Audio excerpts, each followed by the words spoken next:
Юбилей – хороший повод вспомнить вехи истории, именинника и людей, которые эту историю создавали 5 октября 2000 года. 20 лет назад глава администрации Илишевского района подписал постановление об открытии нашего учреждения, которое успешно функционирует в настоящее время. Под руководством Харисовой Рамзии Хазиповны, возглавлявшей коллектив с 2000 по 2005 годы, в приюте была проделана работа по ремонту и обустройству здания, облагораживанию участка приюта, созданию всех необходимых условий для жизни и содержания детей. Огромная финансовая поддержка и помощь оказана администрацией нашего района во главе с Ким Александром Алексеевичем и начальника отдела труда и социальной защиты населения Шермуратовой Гульцинан Фахразиевной. Когда осенью 2000 года здание бывшей школы-интерната сдали в эксплуатацию под приют, в него въехали сразу же 20 детишек. А за время существования здесь получили правовую защиту, психологическую и медицинскую помощь более 700 детей и подростков. Сейчас здесь проживает 15 человек. С 2005 года по сегодняшний день коллективом руководит Гизатуллина Резидара Вильямовна. За годы работы она укрепила материальную базу приюта, наладила активные связи со спонсорами. При ее непосредственном участии и мудром руководстве улучшились условия проживания воспитанников. Воспитатель приюта – это самая беспокойная профессия. Она требует с первого шага зрелости и до последнего мудрости и терпения. Ведь каждый педагог совместно с ребенком проживает и переживает каждый миг его детской жизни.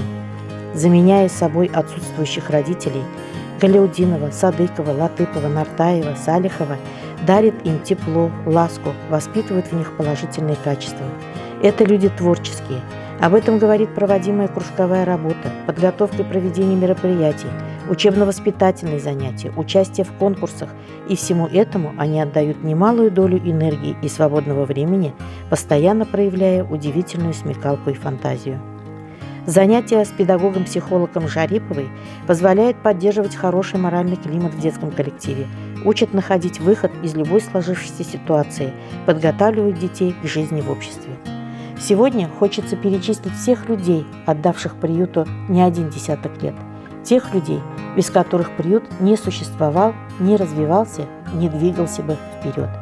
Это наша медицинская сестра Фатхетдинова, которая заботится о здоровье наших воспитанников, нянечки Нуриддинова, Хуснеддинова, благодаря которым в нашем доме чисто и уютно, работники столовой Закирьянова, Гореева, Галямова, которые готовят для детей вкусную и разнообразную пищу, ответственная, всегда в делах и заботах заведующий складом Кашапова. Чисто выстиранное белье и одежда воспитанников лучше всяких слов свидетельствовали, что в прачечной мастер своего дела Набиуллина. Охраняют покой и сон наших детей Башарова.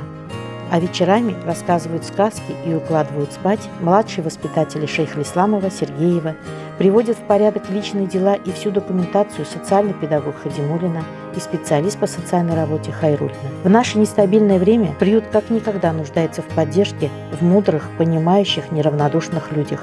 И как же хорошо, что у нашего дома есть добрые друзья, и мы не испытываем дефицита в их добрых словах, моральной и материальной поддержки. Это удивительные люди.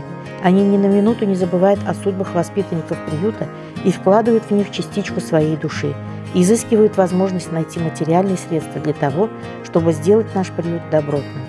Это глава администрации муниципального района Илишевский район Мустафин Ильдар Ильшатович, наши шефы, отдел МВД России по Илишевскому району, магазины «Универсал» и «Цифра», индивидуальные предприниматели Якупов, Юсупов, Багманов, микрофинансовая компания «Экспресс-займы», директор клиники «Медсервис» Муртазина, инженеринговая компания «Питон», депутат Государственного собрания Курултая Республики Башкортостан Бахтизин Рамиль Назимович, общественный совет при МВД РБ. 20 лет – это целая эпоха, в которой были и очень нелегкие времена.